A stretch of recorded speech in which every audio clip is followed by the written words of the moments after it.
मुख्यमंत्री माझी लाडकी बहीण योजनेचा आज आम्ही बैठक पार पाडली। आमचे सन्माननीय सदस्य राहुल कमलाकर मिंगर आणि महिला सदस्य नंदाताई लोहबरे त्या ठिकाणी उपस्थित होत्या। सर्व बीडीओ तहसीलदार सीडीपी उपस्थित होते। आम्ही साधारणतः रामटेकमध्ये सुमारे 25,000 पेक्षा जास्त लाभार्थी आहे। महोदयामध्ये सुमारे 10,000 लाभार्थी आहे आणि पारशिवनीमध्ये देखील 25,000च्या वर लाभार्थी या ठिकाणी राहतील। आणि काही लोकांचे फॉर्म ऑफलाईन आहे, त्यांना साईट बंद होती म्हणून ते राहून गेलं होतं। पुढच्या 2 दिवसात हे सर्व फॉर्म ऑफलाईन फॉर्म ऑनलाईन करून एकत्रितपणे पूर्ण 65,000ला मंजुरी देण्याचा निर्णय आम्ही या ठिकाणी घेतलेला आहे।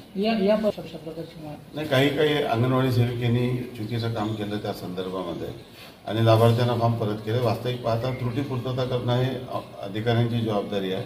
लाभार्थ्यांचं काम फक्त अर्ज करणं आहे।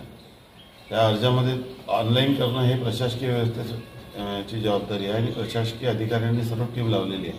परंतु अंगणवाडी सेविकेला काही फॉर्म भरण्याकरता दिल्यानंतर काही कारणामुळे काही लाभार्थ्यांना त्यांनी फॉर्म परत केला, पण त्याची गंभीर दखल आम्ही घेतलेली आहे। त्या सर्व फॉर्म आता आम्ही पंचायत समितीला बोलून घेतलेले आहे। कुठलाही फॉर्म ग्रामपंचायत स्तरावर न ठेवता सर्व फॉर्म पंचायत समितीला बोलून तात्काळ ते ऑनलाईन 2 दिवसात करून घेण्याचे निर्देश आम्ही दिले। एकत्रित टप्पा 65,000चा होईल। 17 तारखेला बहुतेक पैसे आपण ट्रान्सफर करू।